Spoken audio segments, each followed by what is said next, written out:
Right, and what it's obviously frightening, Officer Dueno, to see this person. Now we see the driver weaving in and out, and at such high speeds. Do you believe it's just one occupant of this vehicle at this point? At this time, that's all the information that we have. Obviously, there's a lot of work that is going on behind the scenes. We have to give credit to the dispatchers who are trying to find out exactly who this car belongs to, who should be driving this car right now. So there's a lot of things that are going on right now. As we know right now, it's that there is one person in the vehicle. Also, we see right now 2 units following. How many police vehicles are out on this pursuit right now? Well, we have a primary unit and a secondary unit. Also, a supervisor is involved in this pursuit, and we have an air unit in this pursuit. So that's what you're looking at. Again, being the CHP, we have resources throughout the county, and as our officers get tired or they run out of fuel, we have new officers ready to take over that pursuit. And typically, I know that with some of the local jurisdictions, and specifically the LAPD has been working on this, they've been essentially allowing the officer in the field and then the supervisor who catches up to make the call as to whether or not you should back off and allow the air units to follow to try to sort of de-escalate a pursuit like this. Is that something that the CHP considers? Tell us about your policy on that. Well, I don't want to get too much into policy. Obviously, we don't want to give the bad guys some confidential information. But you're right, Frank. Our supervisors out there in the field do a great job of monitoring this pursuit. And basically, they have the say as to whether we discontinue the pursuit or continue in it. At this time, though, this driver just very aggressive, like I said, in their driving. And, oh, look at this. Whoa. I hear Alex Calder saying that the car has gone off shoulder. Are you right there at the 10 freeway, Alex?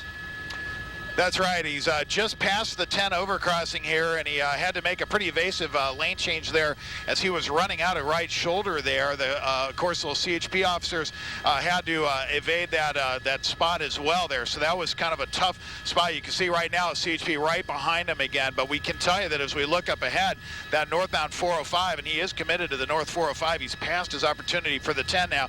That is some tough driving going up the hill. Of course, we've got that 405 expansion project underway, so we've got lanes taken away, a lot of construction equipment. So this is going to get very, very interesting here as he makes his way up the Sepulveda Pass. He's in the fast lane right now, but these lanes are all narrowed down quite a bit here because of that construction. You can see the K-rails along the right side of the roadway right there. So this could get very, very dangerous here as he makes his way over the pass here. And again, he has made his way through several CHP jurisdictions. So we've watched as CHP officers from the various jurisdictions have coordinated their handoffs. Right now, he's being pursued by the West LA CHP office here. That was taken over from the South LA version. Now, as he makes his way over the hillside here, he'll lose the West LA folks, and he'll start working into the West Valley CHP jurisdiction. It's pretty fascinating to listen to the CHP preparing all these divisions of theirs ahead of time. So right now, even though we're miles from the valley, these CHP officers from West Valley are going to be getting into position there to intercept this guy and let those guys from West LA head back towards home. You see right now the conditions definitely heavy here, but at least moving as he makes his way up. Coming up to Sunset here just in about another minute here, so certainly the speeds have not slowed down one bit. Joining us right now, that's Alex Calder. You're hearing in Sky 5 HD. We have Officer Miguel Dueno from the California Highway Patrol on the line with us. You're looking at live pictures of a pursuit underway right now. This is the 101 southbound or eastbound, however you want to look at it, right through Sherman Oaks. They should be right around the Van Nuys Boulevard exit there. And they'll be coming up on Woodman and Coldwater and Laurel Canyon very shortly. And it looks like he is starting to finally pull over. Let's see what happens. Alex, go ahead and tell us what's happening. Well, just suddenly out of nowhere, he pulled over. He's just before the Van Nuys off-ramp here, and for whatever reason, he just decided to make a very abrupt stop on the right shoulder there. Now we're going to start to see that freeway load up because they're going to stop that eastbound direction while they try to get this guy to custody. That truck right there, not involved in the pursuit. He gets out of there, doesn't know what's going on, and now you can see CHP officers down there in the shadows approaching, using their cars for cover here, guns drawn. Again, this guy was wanted for what we believe believe was a jewelry store burglary down in Orange County. That pursuit initially instigated by the Orange County Sheriff's Department. They handed it off to the CHP, but right now we have not seen any indication from the driver's side door of that car that this driver is going to try to get out. And of course, this is terrible timing here for people just hitting the road in Encino and Points West, heading this direction here. We're looking back. Of course, the freeway on the eastbound side shut down now, and that traffic already starting to back up towards the 405. Right now, CHP has the tactical advantage. They can see this guy. They're behind him.